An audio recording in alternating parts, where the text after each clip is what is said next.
The restaurant gleamed with the kind of polish that whispered money in every corner, the kind of place where even silence felt expensive. Crystal chandeliers hung like frozen waterfalls from the high ceilings, scattering light across the polished marble floor. The air was thick with the scent of aged wine, truffle oil, and ambition. Every table was filled with executives in tailored suits, women in dresses that shimmered like molten silk, and waiters who moved with the precision of clockwork, every step rehearsed, every gesture designed not to disturb the illusion of effortless perfection. At one of the largest tables near the tall glass windows sat Klaus Reinhardt, a man who carried wealth not like a burden but like a weapon. His slicked-back silver hair gleamed under the light, and his tailored navy suit hugged a frame that exuded power. He lounged like a king on a throne, one arm casually draped over the back of his chair while his laughter rolled through the room, louder than the music, more commanding than the murmurs of his companions. Around him, a cluster of investors and business associates leaned in with polite smiles, all of them eager to bask in the orbit of his wealth and influence. Aisha adjusted her apron before stepping out from the kitchen doors, balancing a tray with 2 wine bottles nestled carefully on top. She had worked in restaurants for years, but this was a different kind of battlefield. Here, it wasn't just food being served, it was reputations, egos, and masks of civility. Her dark curls were tied neatly back, her uniform crisp, her steps steady. She had learned long ago that composure was armor, especially in rooms like these, especially around men like Klaus. She approached the table with her usual polite smile, the kind she wore like a shield. "Good evening," she said softly, placing the wine list at the edge of the table before setting the bottles down. Her tone was even, her words precise, the professionalism in her voice undeniable.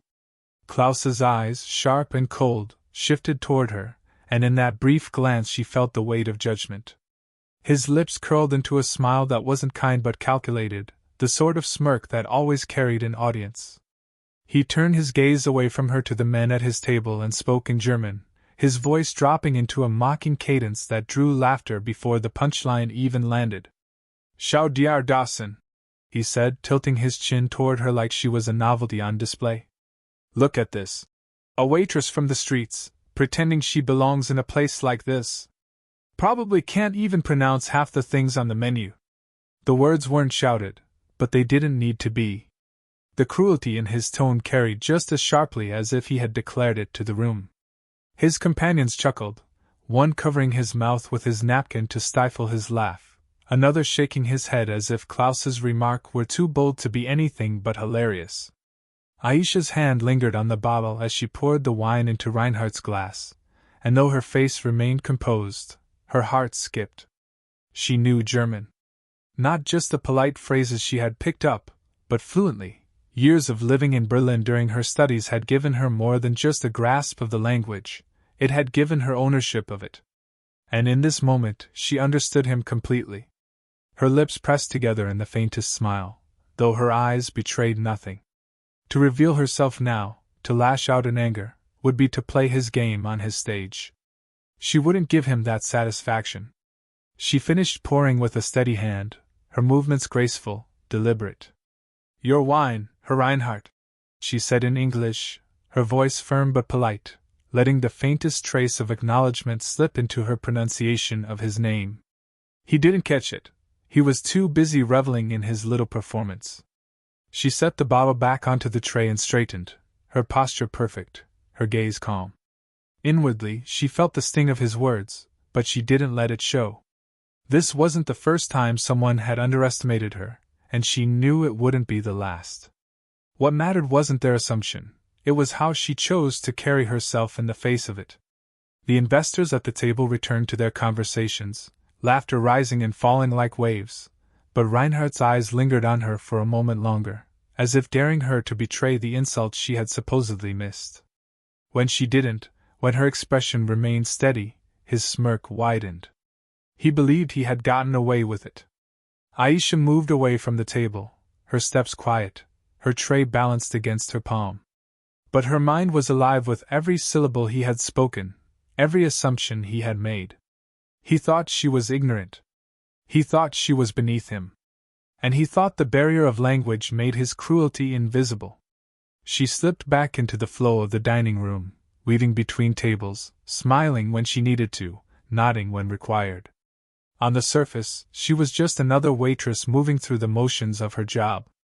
But under the surface, something sharper stirred. She had always believed that dignity wasn't about silence or endurance. It was about knowing when to rise. Tonight, she hadn't decided yet what that rise would look like. But she knew, with a clarity that rang louder than his mocking laugh, that his arrogance would not go unanswered. At the table, Klaus raised his glass, basking in the approval of his companions. He thought he was untouchable, shielded by wealth, by language, by the invisible walls he built around himself. He didn't know those walls were already cracking, that every cruel word had already been heard and understood by the very person he mocked. Aisha glanced back once as she passed into the next section of the restaurant. Her eyes caught his briefly, just enough to let him know she was aware of him, not as a waitress bowing to a patron, but as a woman seeing a man stripped bare of the respect he thought he commanded. Her lips curved, almost imperceptibly, into a smile. The kind of smile that carried no warmth but plenty of promise. Because she understood him. Every single word. And though he didn't know it yet, the night was far from over. The dinner rush swelled until the restaurant felt like a stage and everyone on it had a role they were terrified to play wrong. Glasses chimed, silver cut into porcelain with crisp, precise sounds, and the soft jazz from the speakers threaded between conversations like a polite reminder to keep things civilized. Yet the air around the big window table kept slipping off key, because civility, like the wine, was something Klaus Reinhardt poured only for those he approved of. The investors around him basked in the glow of his confidence, leaning toward his voice as if warmth came from the man himself. Pride made him taller, or maybe it was simply the way he occupied space, feet planted apart, hands spread possessively across the white tablecloth, suit jacket unbuttoned to let his ego breathe. Aisha returned with the starters: buttery scallops, thinly shaved fennel, pinprick dots of citrus reduction laid out in a geometry of perfection. The plates trembled just enough to be human, not enough to be noticed. She set them down, careful with distance, careful with eye contact. He didn't look at her this time. He spoke past her, into the pocket of laughter he owned. His words slid into German again, smoother now, louder, as if he wanted the confidence of a secret without the inconvenience of whispering. "Arm Satch," he said, chuckling. "Poor thing. She thinks a steady hand is enough to belong in a room like this. Cute." One of the men tried to hide his amusement behind a cough. Another, younger and new to this orbit, watched Aisha and then looked down, face flushed, embarrassed by his own grin.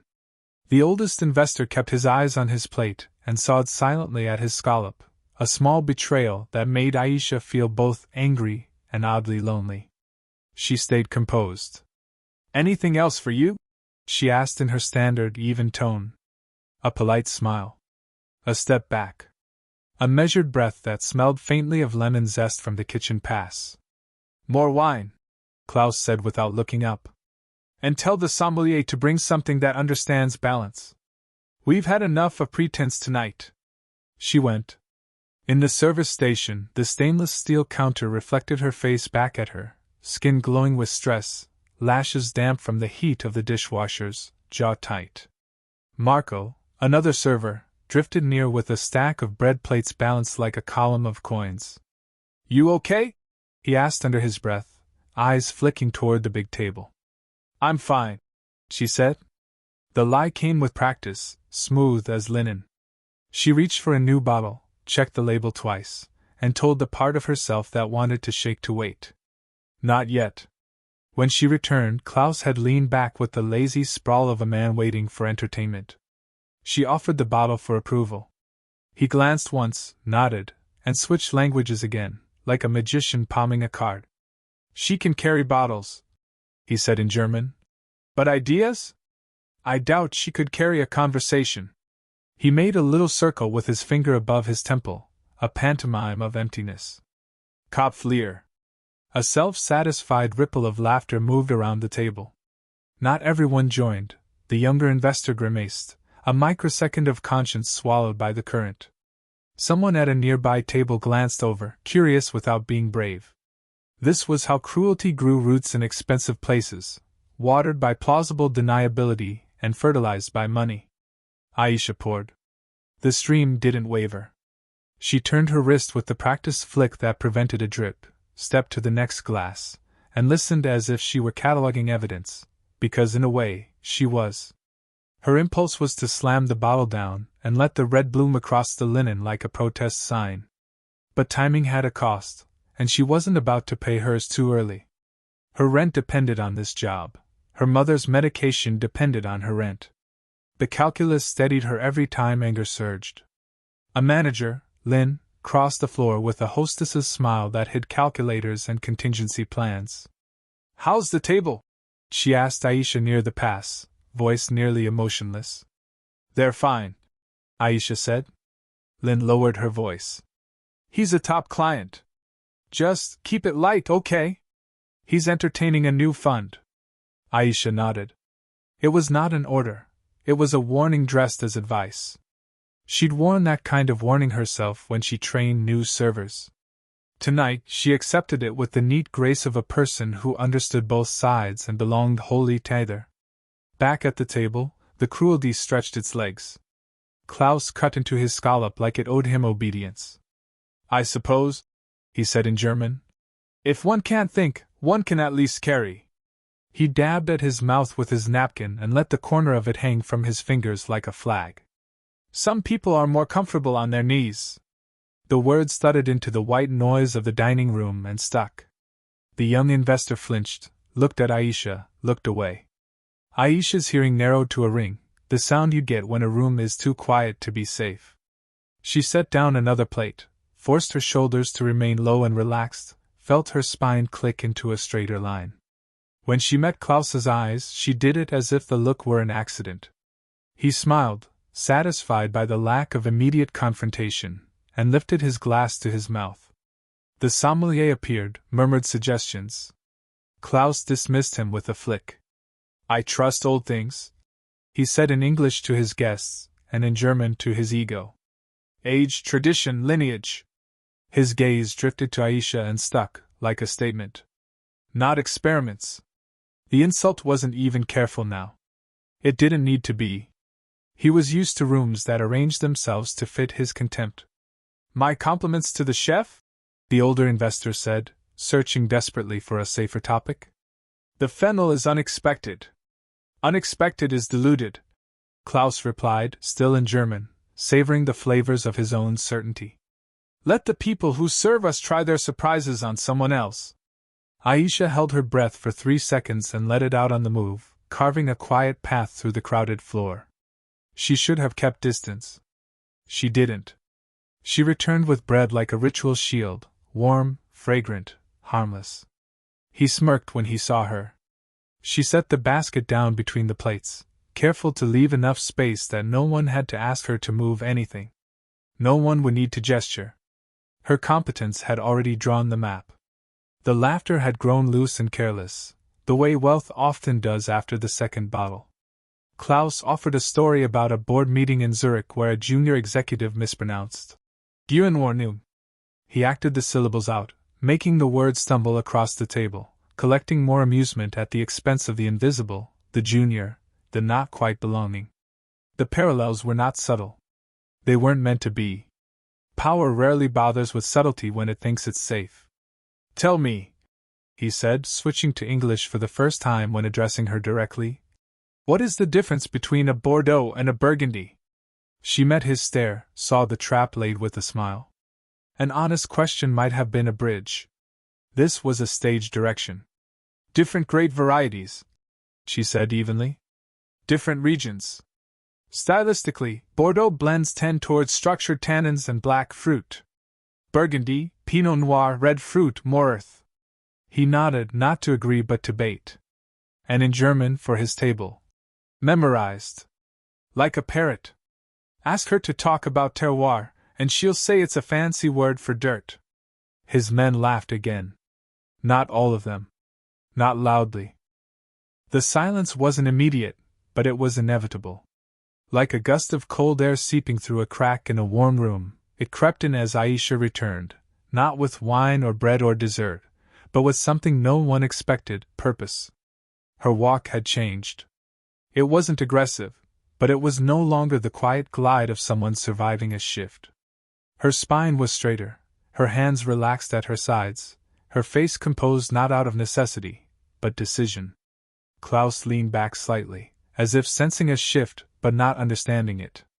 His lips were still curled in a lazy smirk, the kind of expression born from decades of being untouchable. The men at the table had noticed it too. The older investor, whose face had stiffened during the last few jokes, now sat completely still. The youngest one tapped his spoon against his napkin, fidgeting. Another coughed into his hand and avoided looking at Aisha at all. She stopped just beside Klaus, her voice steady, her words clear, cutting through the low hum of the restaurant. Sie sollten sich schämen, Herr Reinhardt. The sentence hit the table like dropped crystal. Klaus blinked, straightened in his chair, the smirk evaporating mid-breath. Around him, expressions shifted fast: confusion, discomfort, dawning comprehension. The words, spoken in perfect German, echoed in their simplicity: "You should be ashamed, Mr. Reinhardt." A moment passed before anyone breathed. Aisha didn't flinch. She didn't elaborate. She let the weight of the words settle exactly where they belonged, on the man who had spent the evening hiding behind a language he assumed was private. "You." Klaus started in English now, his voice halting for the first time all night. "You speak German?" Her reply was calm, almost gentle. *fließend*, she said, her pronunciation flawless. "I lived in Berlin for 5 years. Worked 2 jobs. Studied linguistics at Freie Universität. Every word you said tonight, every joke, every insult, I understood." Klaus opened his mouth, then shut it again.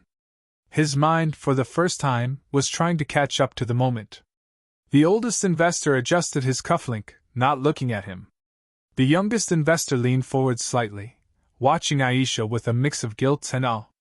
"You've been insulting me," she continued, still in German, her tone composed but firm. "As if I were too dumb to know. As if language was a shield you could hide behind. You didn't just disrespect me. You disrespected your colleagues. This establishment. Yourself." The weight of her words pressed into the tablecloth, into the folds of linen napkins, into every untouched dessert on those heavy porcelain plates. Her German wasn't just accurate, it was cultured, elegant, unmistakably educated. Her tone belonged to someone who knew how to wield words like a scalpel, not a hammer. Klaus shifted in his seat, trying to recover, but there was nowhere to run in a moment like this. It was. He gestured vaguely, his voice quieter now. "Just banter. A joke."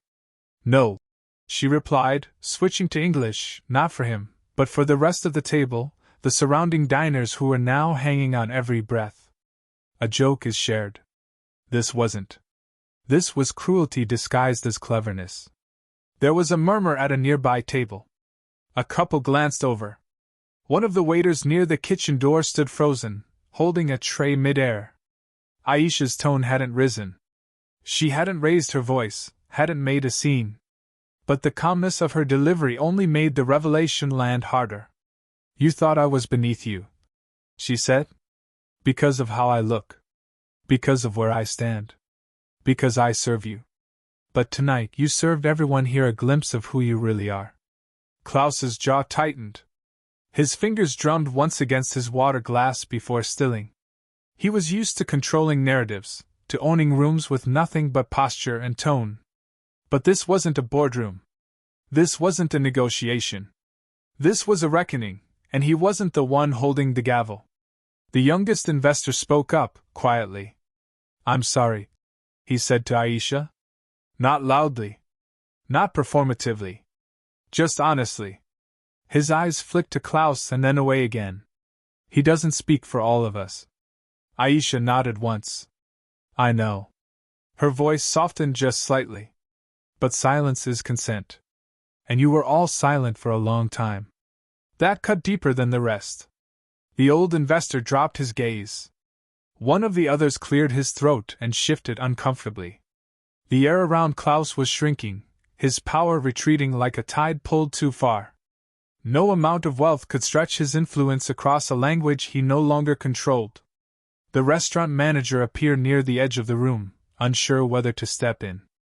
Aisha gave her a single glance, enough to signal that she was fine, that she had this handled. And she did. Klaus tried again.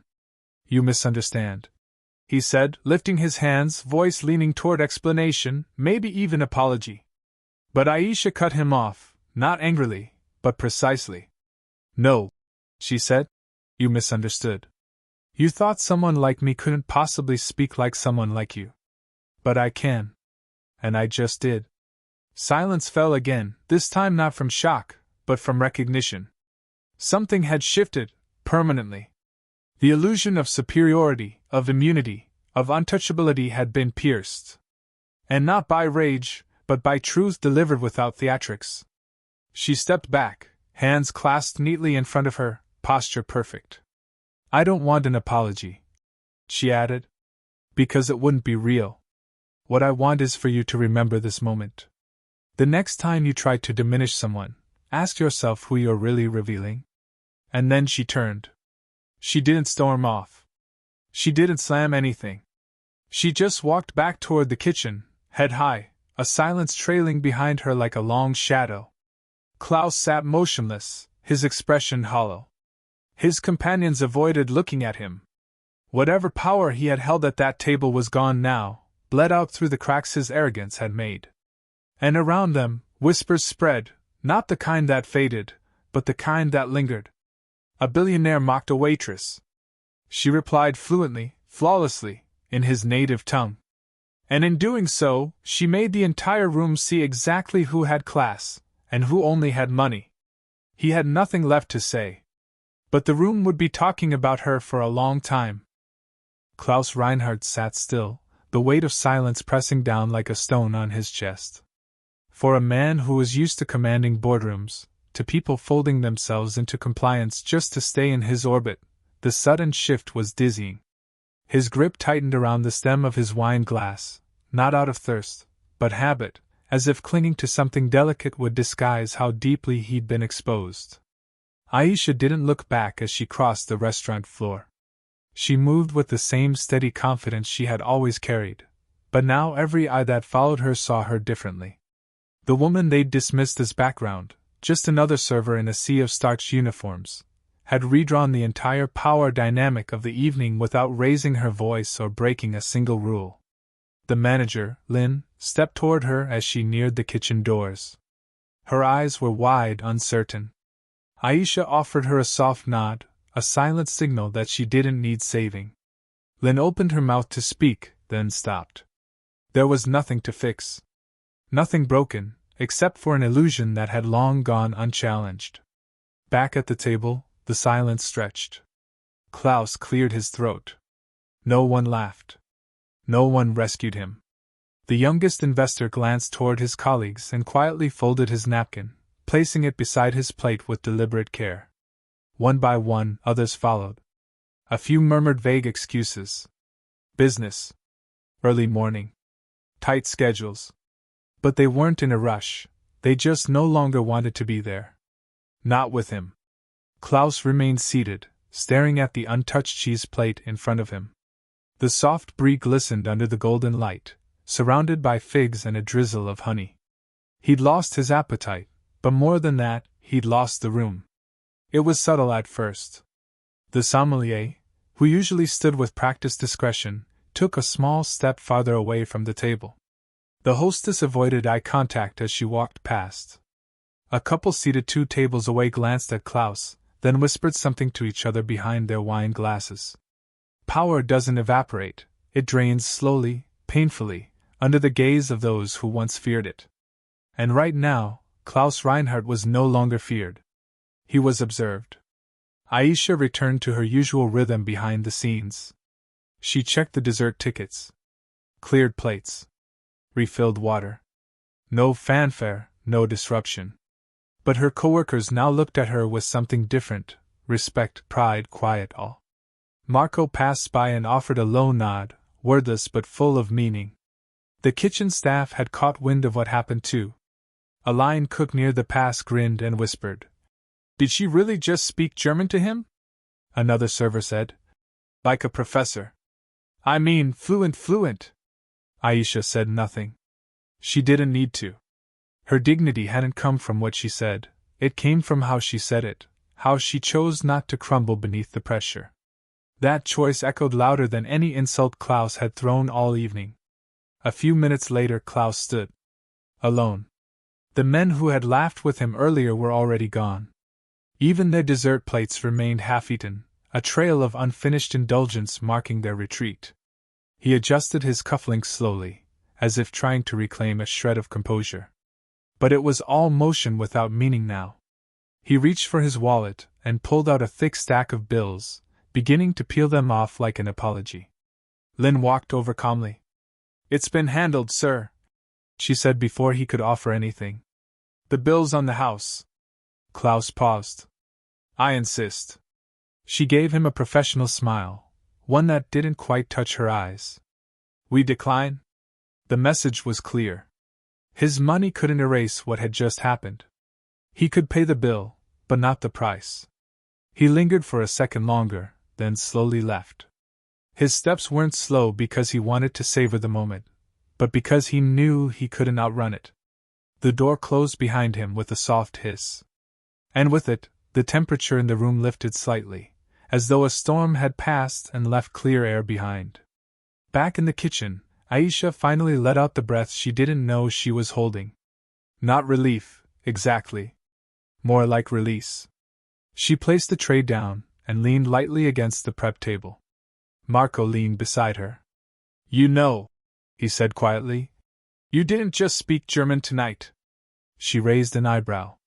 "You spoke for every person who ever had to smile through being humiliated." That sat with her for a moment. A wave of quiet emotion crept up, but she didn't let it spill. Instead, she nodded once and returned to her station. The rest of the shift passed without incident, though a few guests left notes, scribbled on napkins and receipts. One read, "You are strength." Another, "Danke für your word, thank you for your dignity." When the last table cleared, Aisha stepped outside for air. The night was cool, a slight breeze fluttering the edges of her apron. City lights blinked beyond the tall hedges surrounding the valet circle. It was quiet. She stood there for a long moment, just listening, to the wind, to her heartbeat, to the silence that didn't ask anything of her. Behind her, the door creaked open. Lynn stepped out and handed her a glass of water. "I've worked here 6 years," she said.